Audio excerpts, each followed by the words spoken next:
Women explode against Andrew on Access Vegas panel. I was lucky enough to catch this one live, actually, and I had some free time and I was watching it. I could not believe the women on this podcast. And I've caught a lot of these other panel shows, Fresh and Fit, all of them. I've watched them all.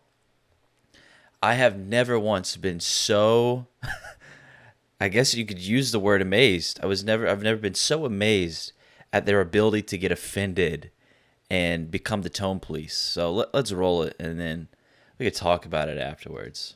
I think if you, like, for example, you probably have some incredible knowledge that I would find really interesting and useful and probably change my mind on some things. But I think the way you come across is so, like, off-putting, where it's like I'm immediately defensive. I'm like, why are you being like that? You know, I like, can tell you why. Well, hold on. Let me finish. What I was going to say is, like, I would love to have a conversation with you and listen to what you have to say. But just, it would be nice if you would at least try to do it from a place of education and, sharing ideas instead of, like, slam dunking. But that's what I've been doing. That's not how it's being received. I don't feel that way. No, that's not how it's being received. Yeah, I don't feel that way. I could tell you why. Well, I could that's tell what you're you saying. why. I don't feel that way. No, I think everybody Look, here at the table, I don't know, except for you, I'm not speaking for you. They don't feel that way. I promise you that you are definitely coming across as rude and condescending. Just so you know, it's because you're engaged in a meta conversation. You're having a conversation about the conversation. I don't care about the conversation about the conversation. I care about the conversation. So don't care if it sounds bad or it sounds mean or it sounds rude, or there's nothing I'm saying which is untoward. I'm just looking at the conversation itself. That's I disagree with that because you're doing it while also, like, mimicking You're the still girl. having a meta conversation. Nope. You're disrespectful to the girls when you're making fun of their voices. That's still a meta not, conversation. No, I'm sorry, but it's nothing to do with the topic. You are. What is the You topic? are moving away from the topic. What is the topic? Well, He right made fun of her now, voice Right now, because it's the she meta made fun of his conversation is the nails. topic. So. And I'm not interested in the meta conversation. I'm interested in the topic. I'm going to be interested about nothing you have to say while you're being disrespectful. There's nothing Going back disrespectful to to our meta conversation. conversation. You want to ask me? Well, I was going to ask when his last relationship was and how that ended. He's married, right? He's married. Okay. No, he's got one. Yeah, he's got a good one at home. Okay. Yes. Yeah. Takes care of him. That's why I was wondering, because it brings him felt, coffee it and felt cigarettes. like I just don't understand, like, where I'm an incel. Right? that wasn't an And I assumption. hate my mama. No, what I was feeling from the way that you are speaking is that there's some kind of, like, hatred towards women. That's where it feels like there's a lot of angst behind the words that you're saying, and that's simply why I wanted to ask the question. I was Sure. thinking in my head that it was possible. So let me respond. That you had just a so you know. bad So, interaction. From my perspective, okay, I do aggressive, high-level online debates with some of the most brutal personalities you can imagine, and I beat them.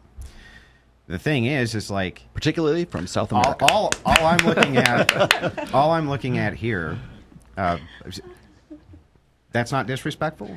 I mean, I wouldn't do that. I All didn't right, do that. that's not disrespectful. I wouldn't do that. Just what I do. Greta. is You disrespectful. didn't- He's really good. I would You didn't see me Anyway, do it. the You seal didn't- clap. For me, I'm not looking for this is my meta-analysis. This is what I think about what I think. This is what I think about the conversation that we're having. I'm just interested in actually what the conversation is, so we can just get into it.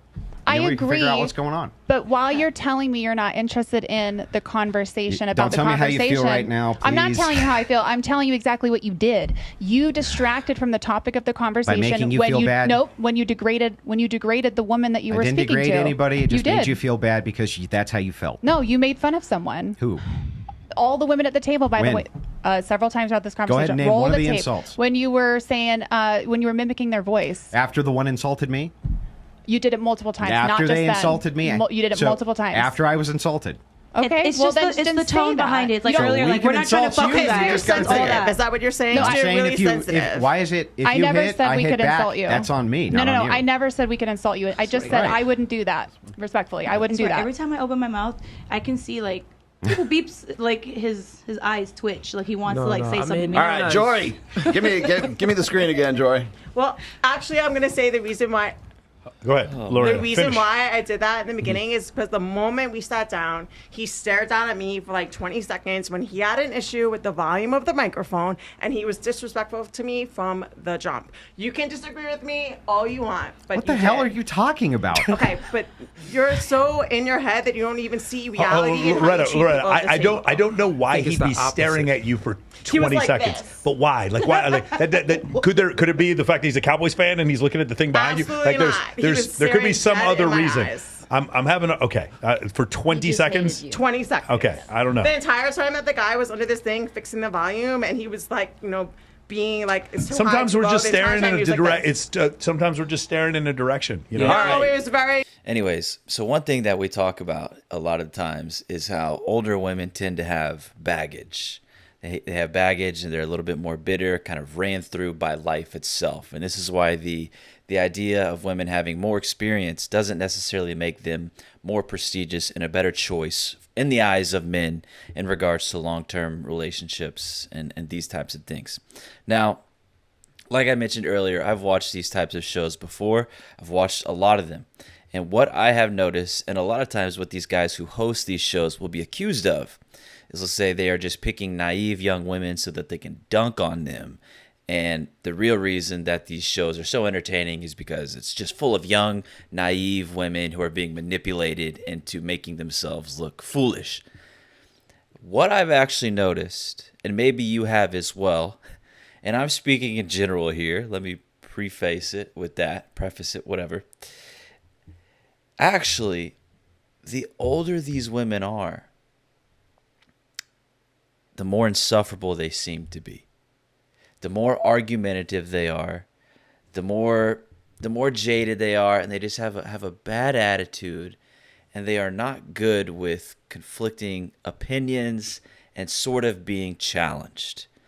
Now, this woman here, the blonde woman who this kind of clip was essentially focused on, right?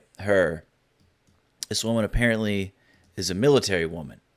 And so one thing I've kind of thought about is that, and you might have heard this before, is I've spoken with women I've seen in the past, and I've talked to them about this, and they've said that they don't like having female bosses. And this actually, they've put out surveys about this, and this is pretty consistent across the board, is that women would prefer to have a male boss. They've also stated that their experience with a female boss hasn't been great. And so what I'm kind of thinking about is perhaps when women are put in sort of leadership positions, they aren't really good at being challenged. And this is sort of, I think, in general, saying women aren't the best at being challenged. Maybe there's some that are good at it, and there obviously are some that are bad. But in general, it seems that women are more likely to sort of be offended when they are challenged or kind of have their ideas rebutted and don't kiss their ass. Now, obviously, women are very used to men telling them what they want to hear in order to sleep with them. And so you take that and then you put them in leadership positions. Like a woman like this, she isn't going to be used to being challenged. And so you take her and you put her in front of a guy like Andrew, and he will challenge her. She's not used to this. And she's going to start attacking things like his tone. She's going to start talking about how the way he's speaking makes her feel. She's going to start having a conversation about the conversation. And, man, I think it is safe to say that Western women, women in America, Canada, Western Europe, Australia, we have these movements like body. Think about this. We have body positivity movement. Our women are so sensitive and so prone to being offended that we have to preach this idea that all bodies are beautiful, so much so because we can't offend them. They will get so offended. They will get so enraged. They're so prone to be offended that they're out here just misogyny. You hate women. What's your relationship with your mother like? Are you married? Do you see what I'm saying? So, and it's so bad that we can't tell them the truth, even if what they're doing is going to lead to an early death. That's how sensitive our women are in the West. We have these silly movements like body positivity. We can't tell them the truth. We can't challenge them on anything. And it's funny when these women get older, they'll say, "Oh, I was lied to. Feminism was a lie. Why didn't anybody tell me?" And it's like, you can't handle the truth. You would get offended. You would try to get this guy fired or something. And so I've said it in the past, and it's like, I've noticed a lot of times, obviously there's a lot of misandry in our culture right now. There's a lot of misandry in the mainstream media. And it's become so chronic because men are less inclined to become extremely offended and sort of lash out. And what we notice is that women actually are very inclined to lash out and be offended over things that actually aren't misogyny, but they appear it to be misogyny because they're so sensitive. They get so offended. They're so emotional. And so it's just like you get women like this and these other girls, they get older. They're put in positions of leadership. They're used to being bowed down and the ground that they walk on just to be, they just are bowed down to constantly. And they are not good at being challenged. Now, here's the thing. Modern men also are dealing with emotional issues as well. And this is, in my opinion, is due to the single mother epidemic we have going on. A lot of the men who are homeless, runaways, suicide, rapists, a large percentage of those men come from single mother homes. And then we also have this sort of movement encouraging men to be more emotional, be more in tune with your feelings, which is absolute nonsense. And if men start to and continue to embrace this idea, they're going to end up more like these types of women. So emotional, so in tune with their emotions that they're quick to sort of step into them when they face sort of challenges or things like this. So, yeah, I mean, I was watching this live and I was so blown away at these women. And it just kind of, it's incredible how they're so sensitive and they're so offended. And, this woman is single. I would imagine most of these women who are very argumentative are single. I mean, imagine trying to communicate with a woman like this inside of a relationship. It's going to be very difficult. And what does Chris Rock say? Chris Rock, he's like, women aren't going to let something like sense and logic get in their way of winning an argument or something like that.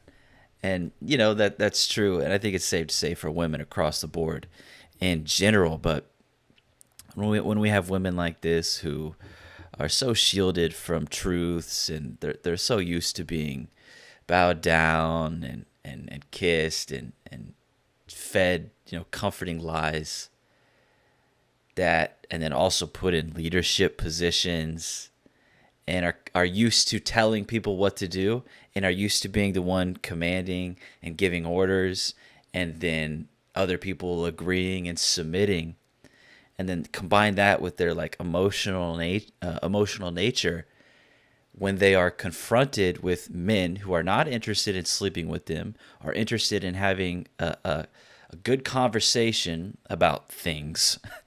And then when these women are challenged, you get this. It's fucking crazy, man.